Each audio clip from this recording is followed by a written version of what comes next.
At the University of Illinois, psychologist Emmanuel Donchin discovered that even before we are consciously aware that our expectations have been violated, our brains have registered the event as peculiar. To study this phenomenon, Donchin has been making recordings of the brain's electrical activity, known as electroencephalograms or EEGs. The basic procedure we use is very simple. We put the standard EEG electrodes in a person's head and record the brain activity as the clinician records in a hospital. And then we create a series of events which repeat themselves, the same event over and over again. And our computers look at the brain activity and filter out the specific response to the events in which we're interested. And it turns out that this response to these events, which is called an event-related potential, has a series of waves in it. Donchin is particularly interested in the P300 wave, the brain's characteristic response to an unexpected but important event. You see a wave that begins about 250 thousandths of a second after a surprising and relevant event. It reaches a peak about 300 milliseconds, at least 300 milliseconds after the surprising event, and then there's a return to the baseline and subject's brain activity settles down. In this experiment, Donchin elicits the P300 wave by presenting his subject with surprises in a list of names. Most of the names are men's names. Occasionally, there's an unexpected woman's name. The subject clicks a different button for male and female names. In the laboratory, monitors reveal that the brain responds to the unexpected names with the P300 wave.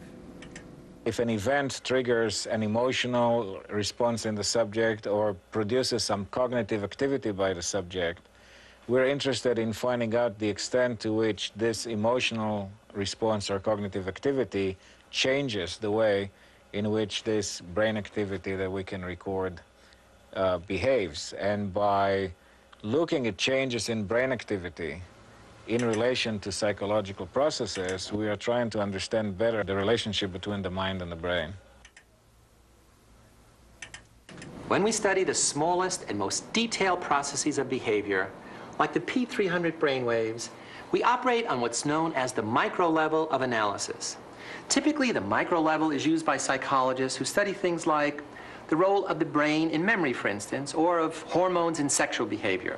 But most psychologists operate on the next level, the molecular level of analysis, which studies somewhat larger units of observable behavior, such as the speed of reacting to a simple stimulus.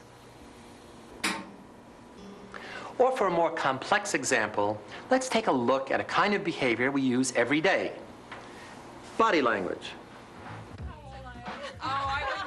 Our body language can reflect much of what we're thinking and feeling on the molecular level, just as P300 brainwaves can on the micro level.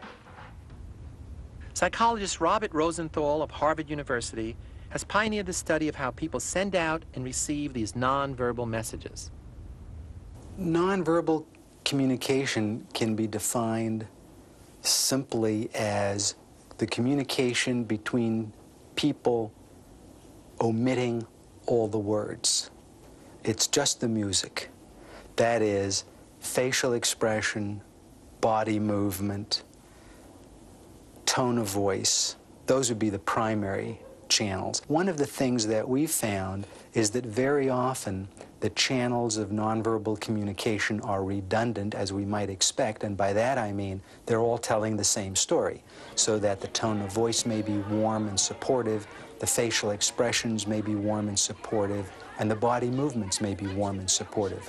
Other times, quite often in fact, the different channels of nonverbal communication are in contradiction to each other, and the face may be saying something quite differently from what the tone of voice is saying. If something really goes drastically wrong, I really don't think it'll be our fault. And we know, for example, that in deception, when people are lying to each other, if you want to catch a liar, you will do better to pay attention to the liar or the potential liar's tone of voice than to watch their face.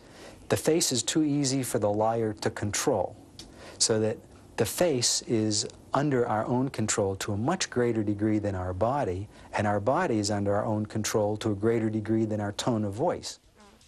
Rosenthal has also investigated how subtle aspects of nonverbal communication influence the medical treatment of alcoholics. We tape recorded a 1-minute clip of the doctors telling us what had been their experience with alcoholics. And for each one of the doctors, we had their success rate in getting alcoholics to go into treatment. What we found was that if we took these 1-minute tape clips for our 9 doctors, ran them through a special filtering device that removed the content and left only the tone of voice, we could predict or post-dict how well these doctors would do in getting their alcoholics to go into treatment. What we found was that if the tone of voice showed considerable hostility, the doctors were very unsuccessful in getting their alcoholic patients to go into treatment. If they showed much less hostility, they were much more successful in getting alcoholics to go into treatment.